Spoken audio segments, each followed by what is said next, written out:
Hi friends, డాగ్స్ని లేదా మీ పెట్స్ని యూట్యూబ్లో అమ్మాలంటే మా ఛానల్ వాట్సాప్ నెంబర్కి వీడియో పంపించండి.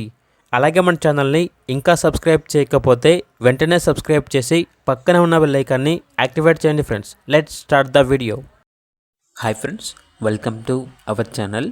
ఈరోజు మీకోసం good quality double bone lap puppy అనేది అమ్మకానికైతే తీసుకురావటం జరిగింది. ఓన్లీ వన్ ఫీమేల్ పప్పీ యాల్బ్లో ఉంది. పప్పీ యొక్క ఏజ్ వచ్చేసి 65 డేస్. అంతేకాకుండా ఈ పప్పీ చాలా యాక్టివ్గా ఉంటుంది. ఎటువంటి హెల్త్ ప్రాబ్లమ్స్ అనేవి ఏమీ లేవు. వ్యాక్సినేషన్ కంప్లీట్ అయింది. ఓనర్ నేమ్ వచ్చేసి ప్రశాంత్. ఇక పప్పీ ఉన్న లొకేషన్ వచ్చేసి వనపర్తి. ట్రాన్స్పోర్టేషన్ వనపర్తి చుట్టుపక్కల ఉన్న అప్ టు 30 కిలోమీటర్స్ అనగా 30 కిలోమీటర్స్ వరకు ట్రాన్స్పోర్ట్ చేస్తారు. ఇక పప్పీ యొక్క ప్రైస్ వచ్చేసి 8K అనగా 8,000. ప్రైస్లో డిస్కౌంట్ అనేది కూడా ఇస్తారు. ఇక పప్పీ కావాలన్న వారు ఈ వీడియో కింద చిట్టీలో ఓనర్ నెంబర్ అనేది డిస్ప్లే చేయడం జరిగింది. ఓనర్కి కాల్ చేయండి. అలాగే ఛానల్ని ఇంతవరకు సబ్స్క్రైబ్ చేయకపోతే సబ్స్క్రైబ్ చేయండి. Thank you. By by.